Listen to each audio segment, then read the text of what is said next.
Hey everybody, welcome back to another Deck Profile Friday. In this video, we'll be going back to the modern format. So right now, which is the current one, which is Sword and Shield on.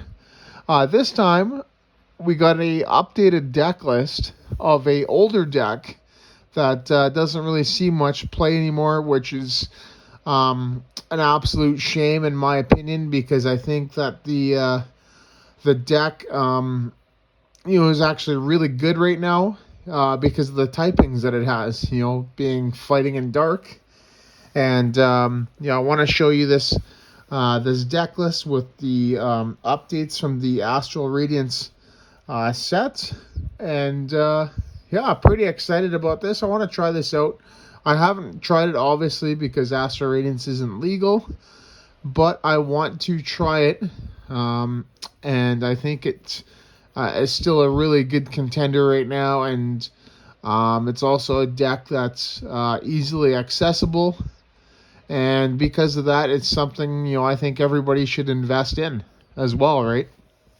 And the deck that I'm going to talk about is Single Strike Urshifu with Umbreon. Two awesome types fighting in dark. Let's get into the list. So we have to start. We got 2 Single Strike Urshifu VMAX and 3 Single Strike Urshifu V. So these here are literally this is the main Pokemon of the deck. This is why we kind of built the deck. Fighting right now is really good against Arceus. And it's kind of unfortunate with Astral Radiance coming out that the Hisuian Samurott and the Darkrai V-Star, Hisuian Samurott V-Star as well, they are not weak to fighting, which is not really too great. They are actually indeed weak to grass, which is, it's going to actually bring up a whole bunch of other decks. Because obviously the new supporter card, Gardenia's Vigor. But, fighting is still an awesome type right now to counter all the Arceus variants. You still have, obviously, Rapid Strike Urshifu. And then you have, Lucario V-Star. But this here is just way different because this has the power to one-hit KO pretty much anything in the format. And that is something that a lot of decks can't do right now. The two that come to mind that can possibly do it is Mew. Mew kind of has to reach for it, and then the other one being Eternatus, which has an way easier time at one-hit KOing a Pokemon, but that doesn't see a lot of play as well, which is a shame. But this here is an awesome Pokemon. 220 HP, which is really good because with the Arceus V-Star, when they Trinity Nova, if they have a double turbo energy attached and a choice belt, that's only 210 damage, meaning they're still going to be 10 damage shy. So unless they have that Galarian Zigzagoon or quick shooting from the Inteleon, they're not going to be able to knock out this Urshifu. So its attack, their impact blow is actually pretty good as well.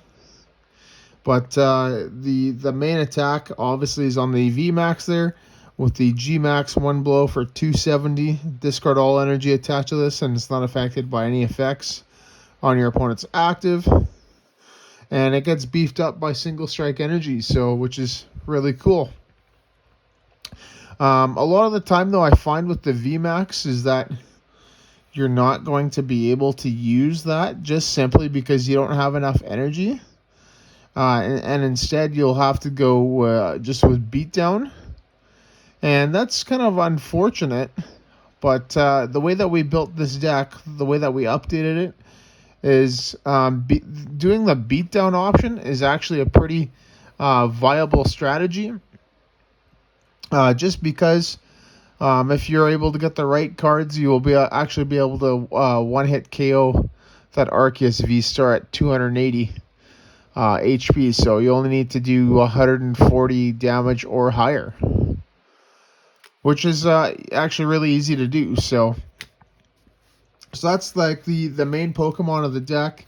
You could probably play a 2-2. I just like to play the 3-2, as I think that Arceus right now is the more popular deck, so it warrants that extra spot for that fighting type.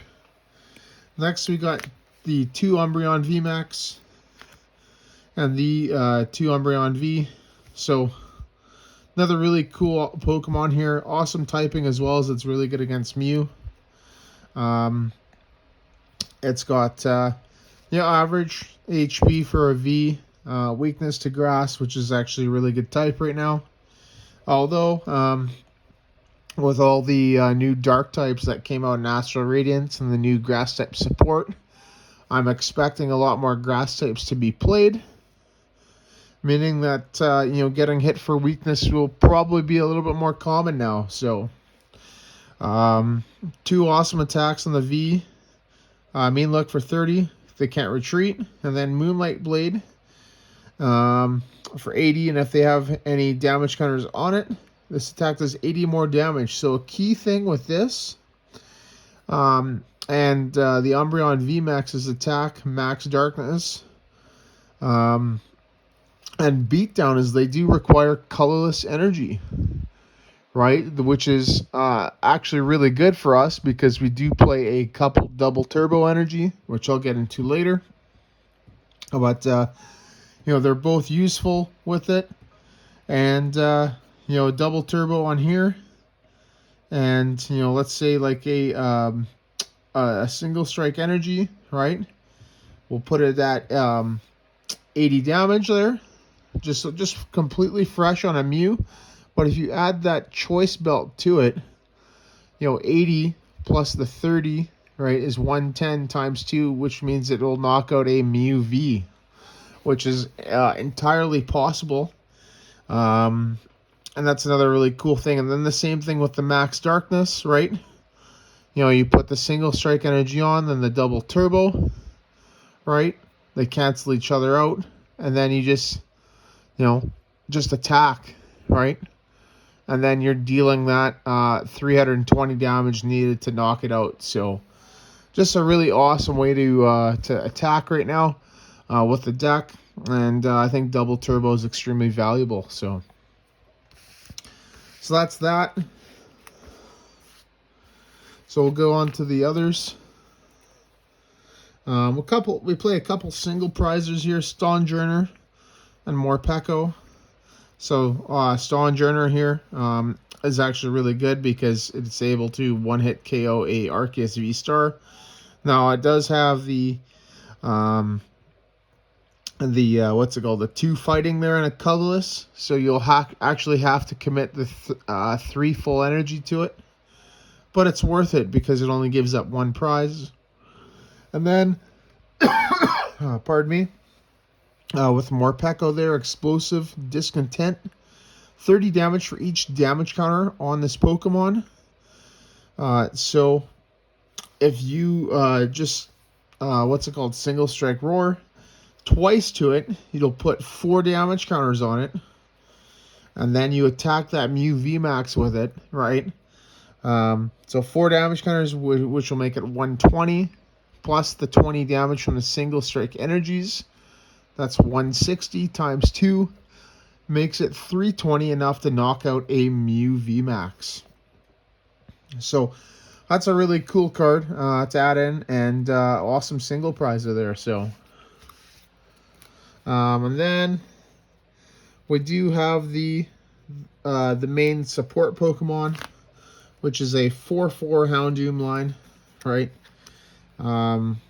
You could probably play 4/3, but a 4/4 line is super important. Houndoom is super important, just to get your single strike energies into play, and you want to get it into play as soon as possible. And then obviously Houndour there, it doesn't really do too much just to evolve into the Houndoom. So That's that. And then on to the last Pokemon of the deck. Pardon me. Throat's a little dry, everybody. So we do have a single Crobat V. Just for Dark Acid there, which is absolutely amazing. Allows you to draw until you have 6 cards, which is really cool. So, and that is it for the Pokemon. And now we're going to get into the supporters, trainers, and stadiums. So we'll do the supporters first. We play 4 Professor's Research, 2 Boss's Orders, 2 Marnie, 1 Grant, and 1 Roxanne there.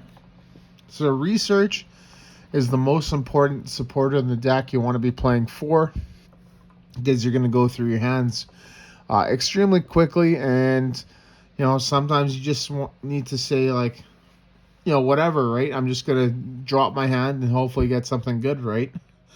Boss's Orders are for those KOs that you want to get to prevent your opponent from doing something. Marnie there is a good shuffle draw, right? Marnie and Roxanne. So Roxanne's the newer card from Astral Radiance. We only play 1 because it says you can only use this card if your opponent has 3 or fewer prize cards remaining. So I still think that the with Marnie there, it should be more prioritized than Roxanne, but I think deck list should be playing Roxanne there. I think it's a great come from behind card, and you know, obviously with the claws, that's why it doesn't get played more. And then Grant. So Grant is another new addition from Astral Radiance. This is an awesome card. It's pretty much comparable to Leon and Karen's Conviction, but I chose Grant for a couple of reasons. One, you know, it does the same damage as the Leon, right? So, which is actually really good.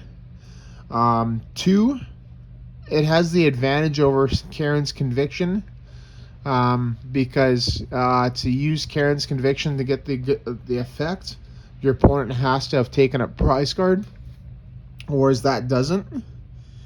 And then lastly, it's recurable from the discard pile. So this is absolutely amazing, meaning you have a Grant every single turn.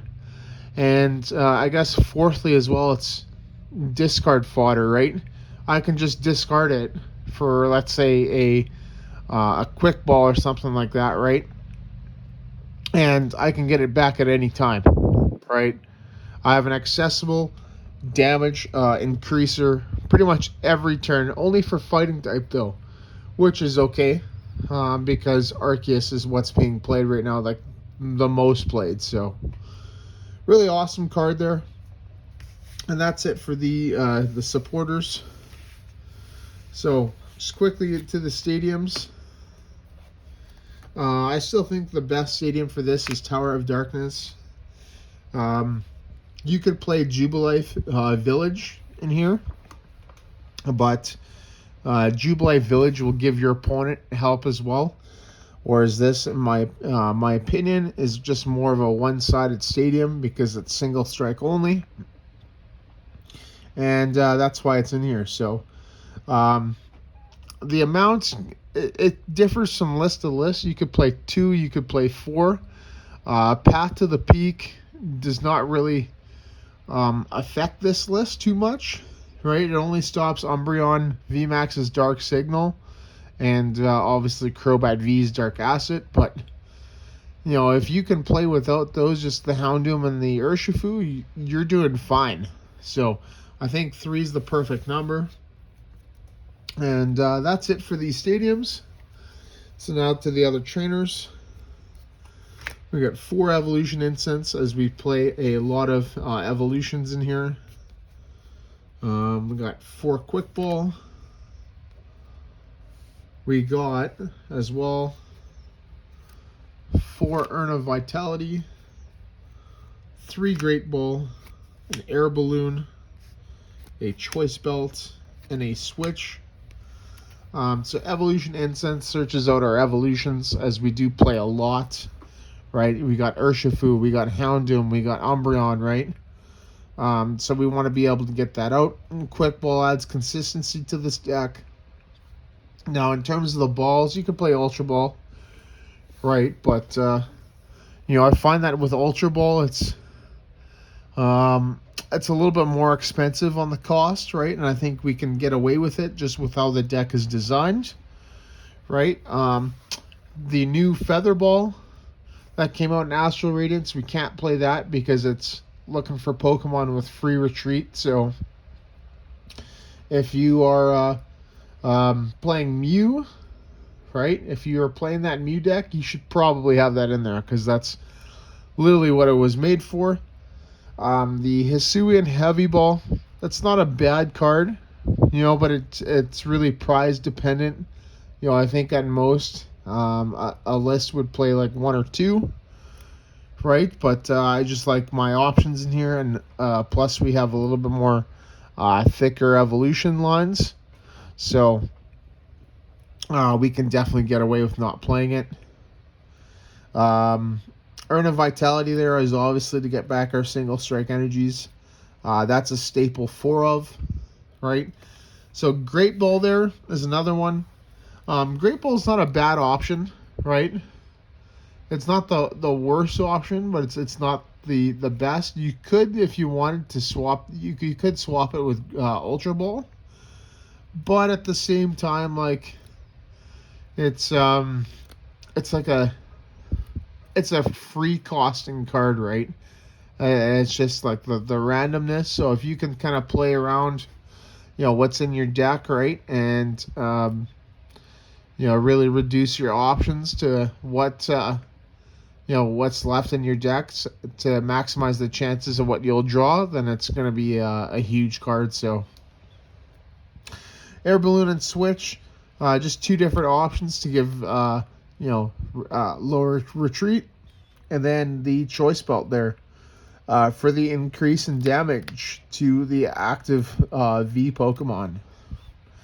And that is it for the trainers. So lastly, we're on to the energy. So the energy here, there's not a whole lot, right? We're only playing 9. And, I've talked about 2 of them, which is Single Strike Energy and the Double Turbo Energy.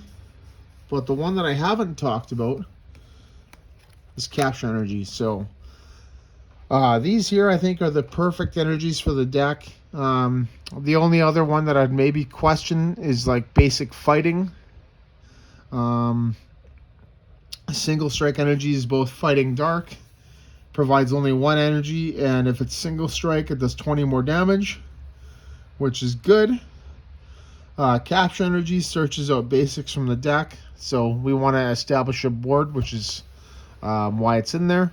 And then the Double Turbo Energy is just for getting a faster attack off with like the Umbreon V, the Umbreon V Max, or the Urshifu V Max, right? As they all require at least 2 colorless energy for an attack or 2.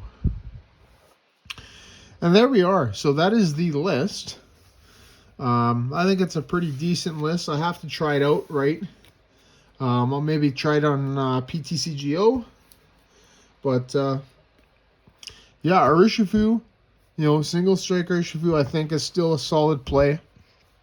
I just lost a lot of popularity due to Arceus, right? A lot of people favoring that Starbirth ability there, right? And, searching your deck for 2 cards, but...